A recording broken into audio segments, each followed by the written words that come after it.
Hello and welcome. My name is Marc Blatstein, physician, founder of Physician Pre-Sentence Report Service. This YouTube is on self-surrendering, whether you're self-surrendering to a low or to a minimum camp, whether the camp is a satellite or a freestanding camp. The goal of this YouTube is to make sure, verify that the court's orders are there before your arrival.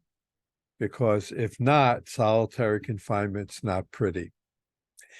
And so I'm telling you this because on personal experience, that happened to me. So for transparency, I too was convicted of a felony, I would say a little under 20 years ago. Then in 2010, through hard work and the support of colleagues, I had my medical license restored in full. And yet I saw that I was unprepared for what I faced, and I chose to transition from healthcare to support all of you who, like me, was facing the criminal justice system.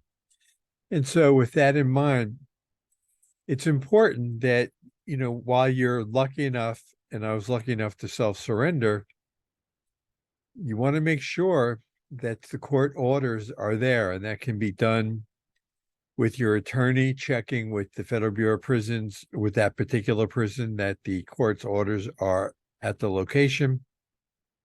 I've been told that subsequent, recently, that everything is electronically transmitted, and that sounds good, except that, anything electronically is done by humans. And so you want to make sure that the orders are there, because if not, they're going to stick you in solitary confinement. And if you don't expect it, it's not a good thing. Now, if you're going to a satellite, if you're going to a freestanding camp, I don't know that there'll be solitary confinement per se, but if you're going to a satellite camp, those are adjacent to higher secure facilities, and there's a higher chance of going into solitary confinement. Plus, even if the orders are there, you still could wind up going into solitary confinement. And so I usually recommend that those clients have, at least starting a day or two before their surrender date, they send books to themselves, either through Amazon paperbacks or from home, at least to start, nonfiction type books, so it can at least take the edge off of being in solitary. You'll have something to read. And when you surrender, the general rule of thumb, you can try and bring money with you. Some prisons will let you in with several $100s. Others may not.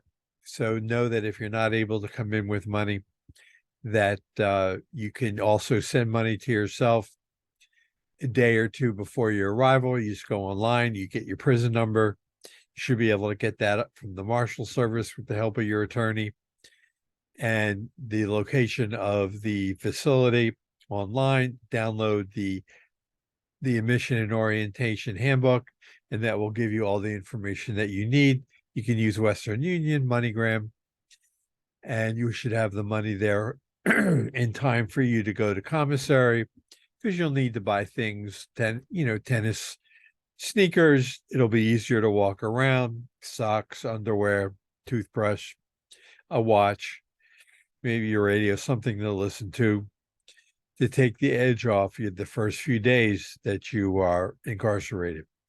While we have time on this YouTube, you're also going to want to, as soon as you get in front of a computer, you don't want to email your loved ones right away. You want to find the risk assessment survey and take it to allow yourself to participate in First Step Back programming.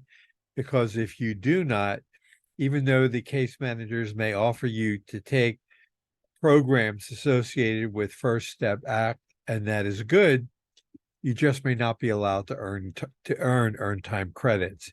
You need to have taken the survey. And your pattern score, you should be able to figure out how to do that before you get in, as well as understand the risk assessment questions. You can do that through at least my website.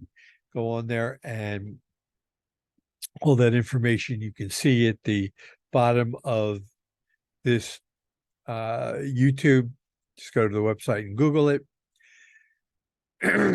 I appreciate you taking the time out of your day to listen to the YouTube, and I thank you very much for spending your time with me here. I hope you found this useful, and I hope you have a safe and healthy day.